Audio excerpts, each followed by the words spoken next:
Hello, this is Kyle Moore, Mech 330, Programming for Industry 4.0. Today we are working with the programming portion. This is week 5. We're using Moo as a program again.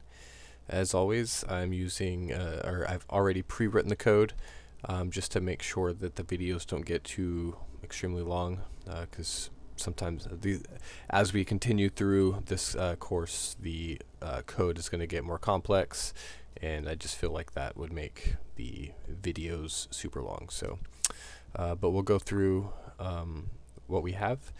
We're importing the libraries.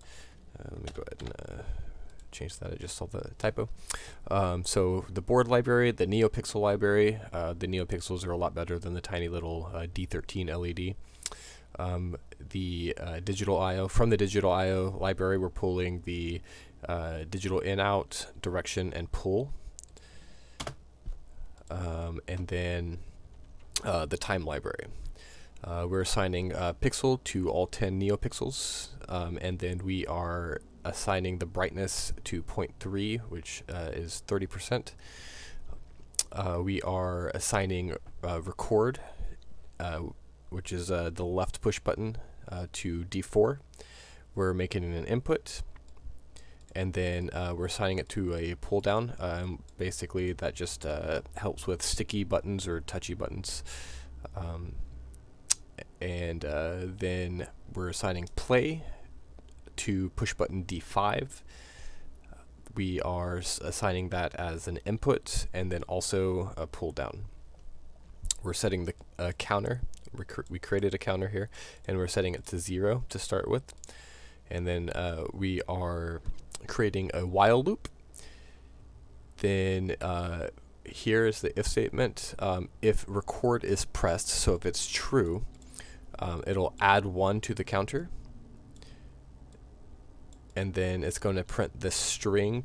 It'll say recorded blank number of button pushes, and then it'll wait 0.2 seconds before it'll check to see if, or before it runs the loop again. So as long as I press and let go, it won't continue to add to the counter. But if I press and hold every 0.2 seconds, it'll add to the counter, and we don't really want that. So, if it was 0, then as soon as I push the button, it'll do like 50 of them or however many. So, so we just wait 0.2 seconds to prevent that. And then down here, another, so this is for the other button, the other portion of this. So we're, if the play button is pressed, it will print blinking blank number of times, or in number of times. It'll wait 1.5 seconds before continuing this loop. And then as long as the counter is greater than 0, it will blink. Well, it'll turn the pixels on, and it'll turn them on in blue. It'll do that for 5 seconds, and then it'll turn them off, and it'll do that for 5 seconds, and it'll continue to, and then it'll wait, and then it'll continue to do this until the counter goes back down to 0. As you can see here, we are subtracting 1 from the counter each time that happens. And then, just for funsies, I just put in another string. Each time it blinks, it'll say there is X blinks remaining down in the REPL. So let's go ahead and turn on the serial, the REPL here. And then I'm going to turn on the camera. Alright, so we are going to press. There it goes. It's a little laggy, I guess. Come on. 3, 4, 5, 6. Alright, so as you can see here, we've pressed it 6 times. And then when we press this button, it says blinking 6 times. And then 1, 2, 3, 4, 5, 6. And then it counted how many blinks are remaining,